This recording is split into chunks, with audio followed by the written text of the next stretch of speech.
and welcome to IMARA Woman Magazine. I am Wendy Brawley, and I am joined here today by Kelly Seabrook to my right and Jessica Martinez. Hello. Ladies, I am so glad to have y'all back. It's been a long year. It really has. Gosh. And we're missing Donna, but I know she'll be with us hopefully for our next show. Okay. Well, I tell you what, we've been through, as they say, Yes. to have gotten through COVID. I'm so glad everybody's looking happy and healthy. But, you know, COVID has affected everybody. I mean, I don't know anyone who hasn't been touched either because of family, friends, coworkers. We've all had to deal with some of the strife, really, that COVID has brought us through. But we're here now. And so I just want us to just take a moment, really, just to kind of reflect. How's life? I mean, what has happened? I hadn't seen some of you in so long. How's things? Kelly, what's going on? Oh, wow. Being a business owner, I really took a hit on this, on the pandemic. Yes. So it's been a rough year for me. It really has. But we endured. I mean, we've had to make several modifications and changes in ways how we do work. One thing I did like, I love Zoom. We've all become Zoom experts. We are Zoom experts and WebEx and all the other different forms. So many things. There's so many things. And, you know, some of the things I think I'm going to keep, you know, because they're very useful. And, you know, with people having, you know, doing so many different things, being busy, you know, it's really more convenient sometimes, you know, to do it by Zoom or WebEx. That's the good thing. The thing I really missed was the personal interaction. Absolutely. I'm used to seeing my friends. I know. And the personal interaction with friends, family, clients, just everyone. And I see things opening up now. Yeah, thank God. Thank goodness. Thank God. People are now getting, you know, vaccinated, you know, slowly but surely, but hopefully, you know, we'll have that, what is that herd immunity we're seeking. We're working toward it. How about you, Jess? What's going on in Jessica's world? Well, actually, it was pretty good for real estate and, you know, but initially I was so afraid, I was scared, but then, you know, it wore off.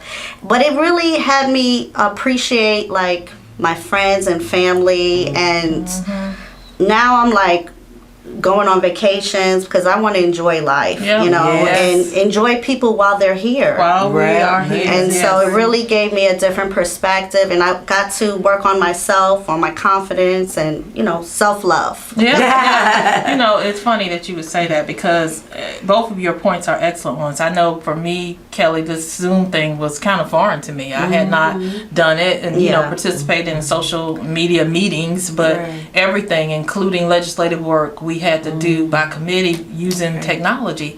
The schools had to adopt quickly to the new way of doing things. Oh, that was challenging with the kids. And it's still, in rural communities, it's still a challenge. But I do think, you know, at the end of the day, we're probably going to be better for it in terms of having new ways to communicate.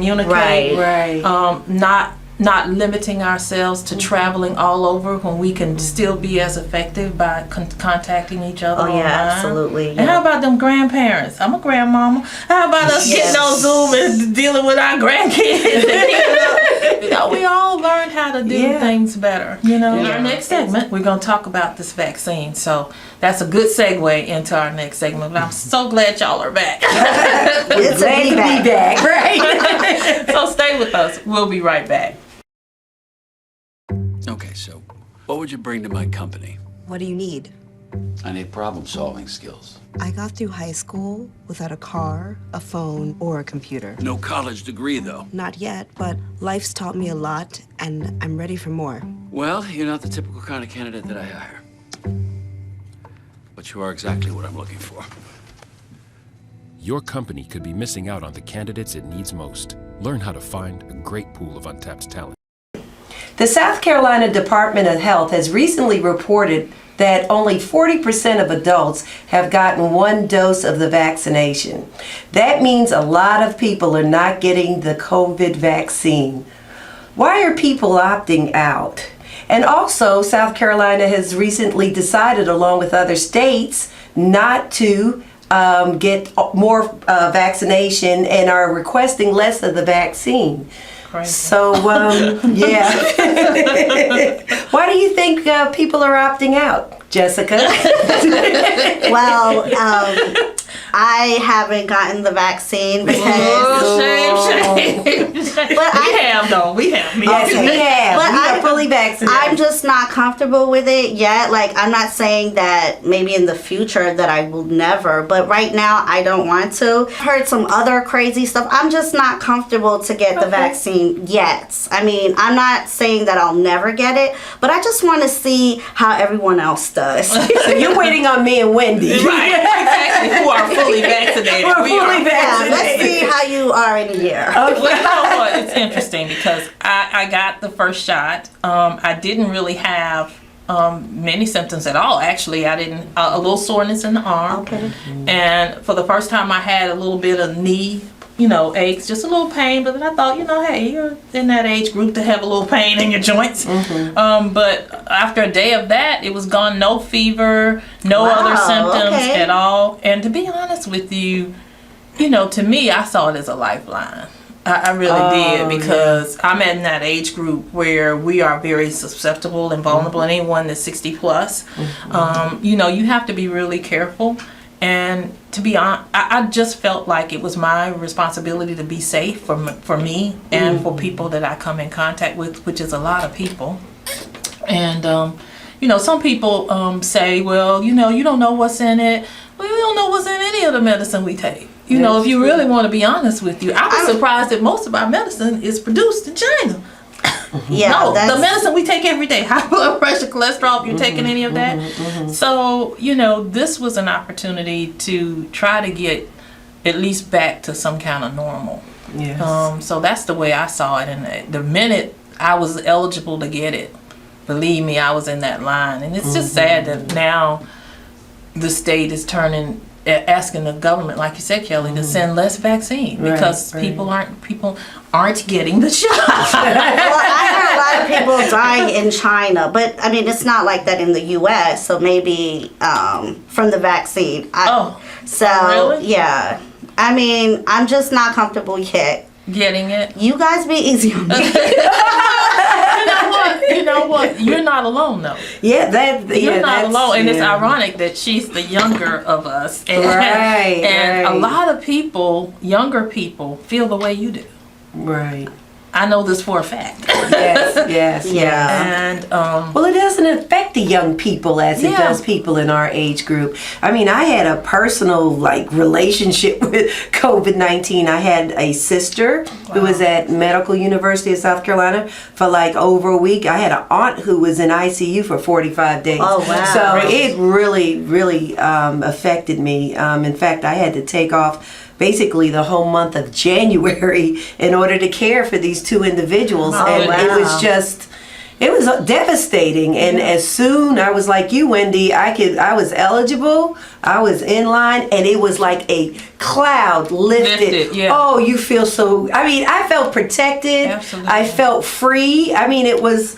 Did you feel any effects? I had a sore arm for a day. The second shot, absolutely nothing. Yeah, me too. Absolutely nothing. So, nothing but relief. I think you're right. Nothing but relief. I think your chances that you'll live are really good. I'm not saying that I'll never change my mind, but right now I'm just we respect looking at everyone. And a lot of people take just the opposite approach. They're saying, I'll never get it. They're not like you who are saying, well, I'm waiting. Because I'm going to be honest with you, there are a lot of people. 40% of adults having one shot, it's not 70%. Right. So there are a lot of people who are not getting the shot and are waiting. But then there are a good number of people who are saying they are never going. They are anti-vaxxers. There are people in the General Assembly trying to pass laws to prevent even people in healthcare from getting the vaccine, and people in nursing homes from getting the vaccine. And it's kind of irresponsible to me for them to take that position. But that is the position of some people, that they are true anti-vaxxers and they're not going to get the vaccine no matter what. Some of them are doing it for political reasons, but you know, the former president got his shot. His wife got their shot before they left D.C. After he scoffed at COVID. Exactly. So till he got it. He got his shot. He got his remdesivir too. That's exactly right. That other people can't get. Right. That's interesting. Yeah. He's had his shot. So, you know, we have hope for you, Jessica.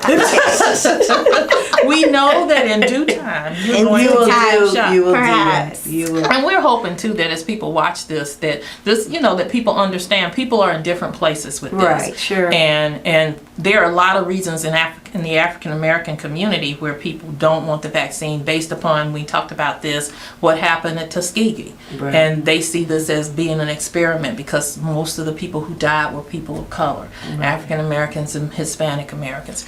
And they're saying that this is just an extension of that. But you know what? I have not seen that among the elderly population in my community. Most of the people who are elderly in my community, who are African American, they want to get that shot. It was difficult for them to get it because they didn't have online capability, they didn't have transportation, and we got to fix that. Sure. People ought to be able to just walk up into any facility that's healthcare oriented and get the shot. Right. And not have to go through a whole lot of rigmarole online to get it. So, you know, you're not by yourself, Jessie. You're not by yourself. Okay. But we will continue to try to educate you. Okay. And yes, because you got to get that shot. Yes. We got to get to herd immunity so that we can go back to true normal. I mean, you know, not wearing masks and having to sanitize all. Everything. It's always good to sanitize, but like I was like rubbing everything down. Hands all right, because you're sanitizing all the time and wearing gloves, and we don't want to live the rest of our lives like that. No, we don't. Yeah, we need some normalcy. And we want you to be around. That's the most important thing. Oh, no pressure, love. It's love. I know.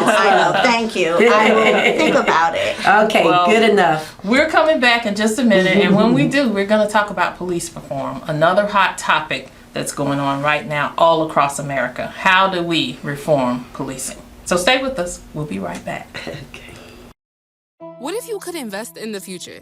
The future of kids, like a stock. Not the kind of stock that's about making money, but a stock for social change.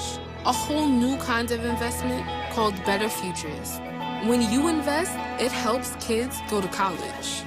Believe in us, invest in us, watch us grow. My name is Sydney, and I'm your dividend.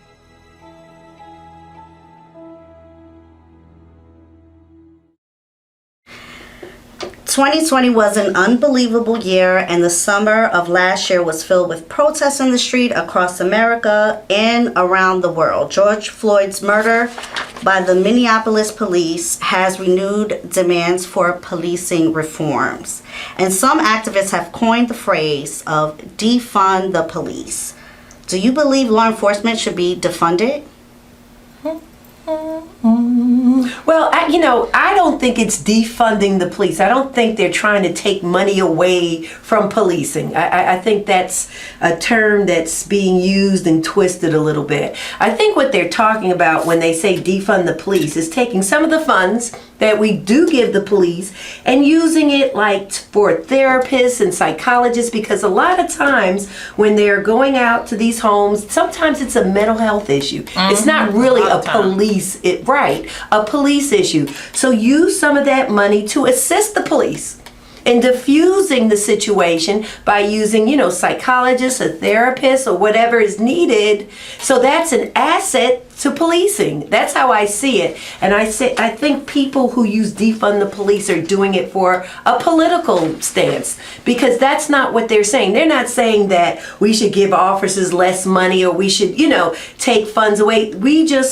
They are just saying that maybe part of the funds should be used in other ways. That's all it is. But wouldn't that be more like reforming? Because, I don't think we should defund the police, but I think that we need to reform and then get maybe additional monies to get like the therapist, because they're not equipped to deal with mental health issues. Not at all. And then, you know, I'm sorry, when I see certain videos, like you'll see like a white man with a gun in his hand and, you know, they're like talking to him. So, you know, like I just think that definitely reform, like a police reform. I don't know about defunding, like just saying, hey, let's not have the police. Like I'm not really clear, because what I was looking at, you know, just learning about the what that means, defunding the police, was just saying like, let's use the money that we would give to police to other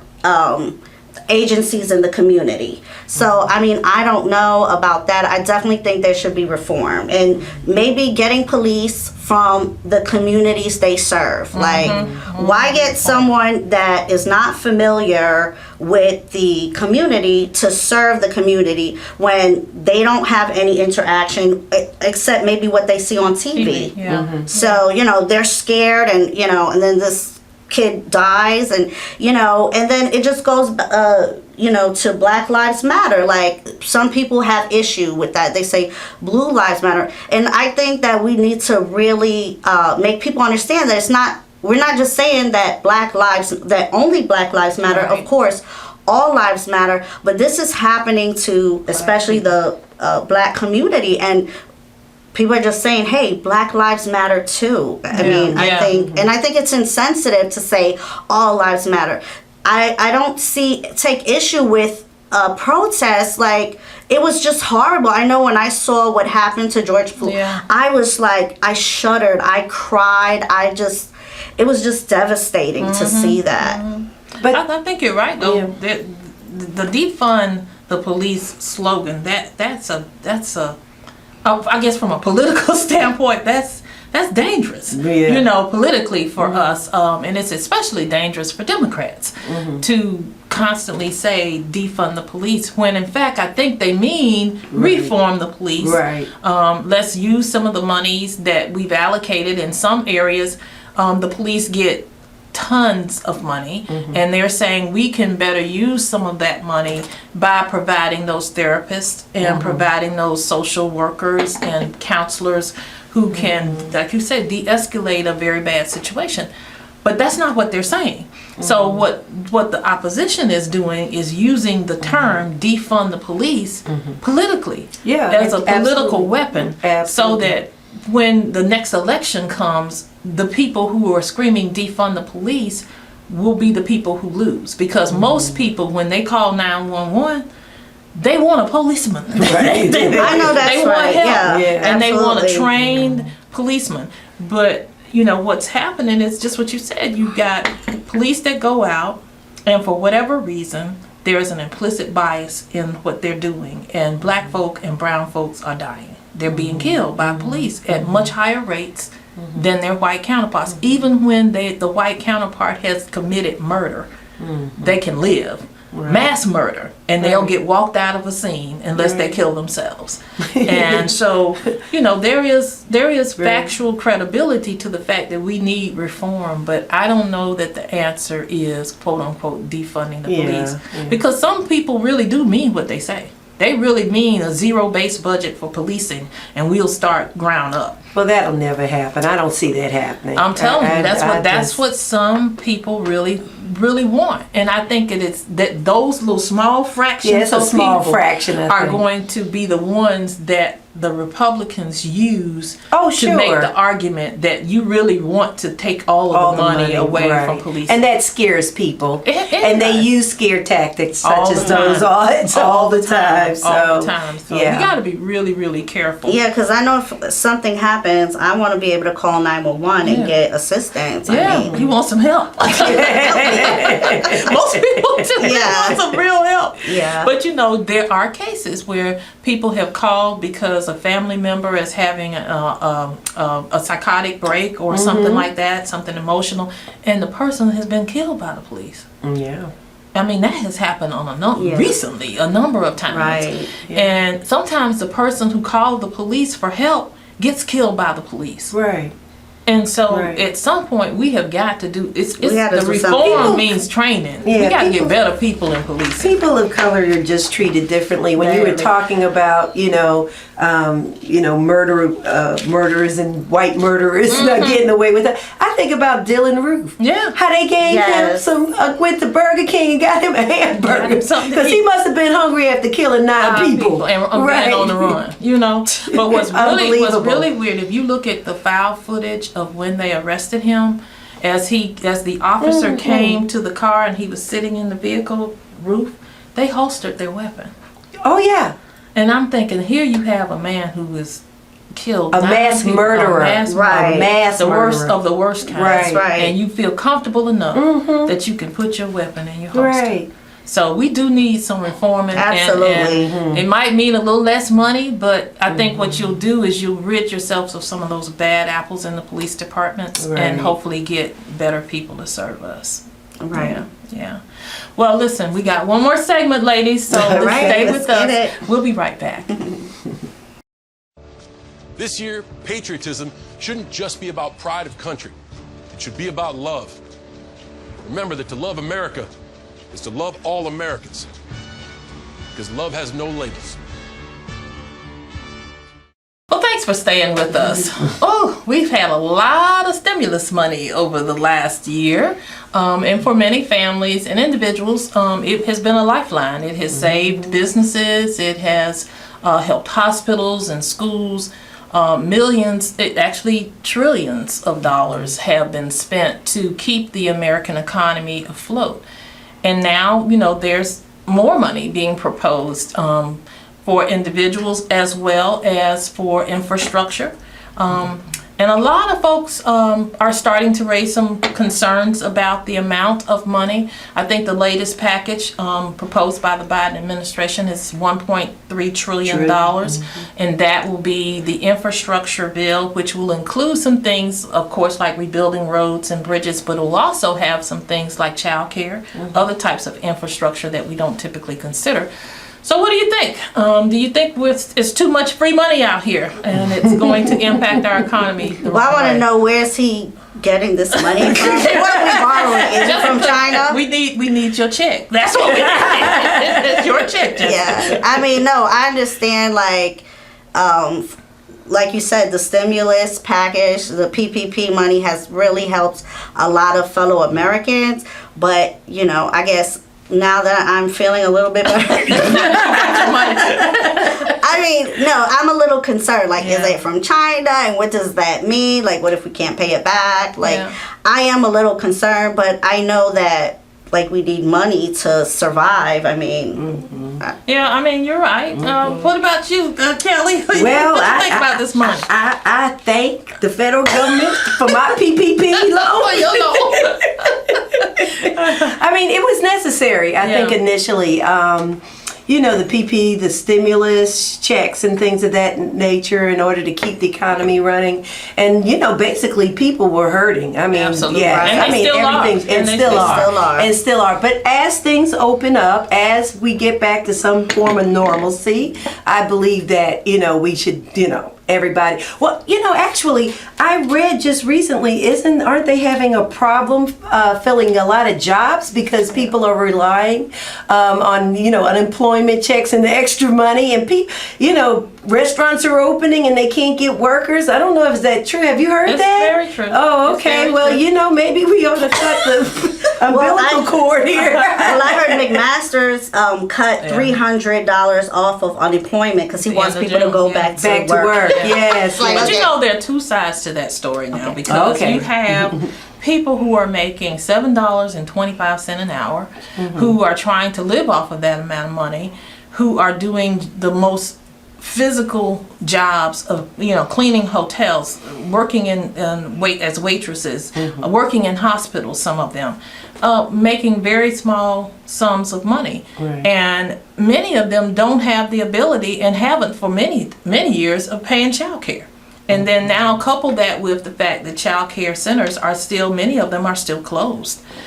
So there is another flip side to this. Sure. And I it's just finding the right balance. I wasn't around during FDR's time, but he had to make similar decisions about whether or not we as a country after the war we're going to reinvest in our own people. Are we going to reinvest in infrastructure and people and so you had the GI Bill, you had all kinds of services for people who had gone to the war and had come back home. They were able to buy their homes and create wealth because of home ownership. And you know all about that. Right. So I think this president is looking at that and he's saying, look, we've been in a war state for over 20 years. We've got kids who were born, graduated from high school, and now trying to get through college while we were all at war in different places around the world. And so I think there is some credibility to knowing we got to invest in our people. We really do. And it's funny to me how, here I am political again, how some of these same people who had a problem with who had a problem with giving people stimulus and relief didn't have a problem with giving big business a $2 trillion tax cut that was permanent, a permanent tax cut. So we have to be careful not to fall into the trap of saying, well, who's going to pay it back? We're going to pay it back. We all are, but we're going to be hopefully a better society because of it.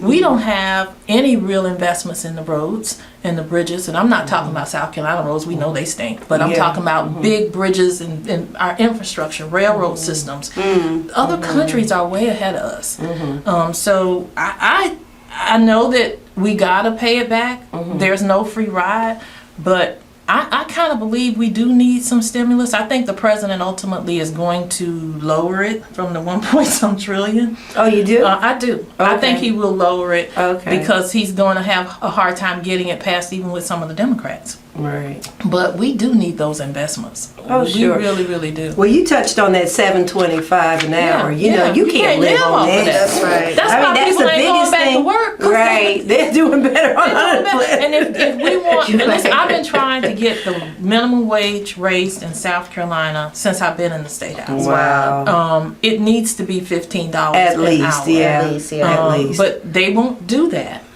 And then they cut off the pandemic unemployment. Next month, it'll end in South Carolina. And I think a lot of other states are going to follow suit. I'll say this, and I know we got to get out of this segment and close the show, but I think it was Montana that did the same thing, that's cutting off their pandemic unemployment. But they're also giving people a $1,200 incentive to go back to work. Oh, that makes sense. So, Right. you can't tell people you don't have a right to live better. Just go live off that $7.20 right, an hour while we right. we feast over here. So at least, but our governor's not doing that, and he can use some of that money that has come to us from the federal government to do just that. He hasn't. Yeah. That would be great. Well, y'all, I know we've talked a lot, and I know I have. But the show's over. So listen, that completes our show today. We really hope that you enjoyed it and that you learned something that both inspires and empowers you. Well, folks, until the next time, peace and blessings.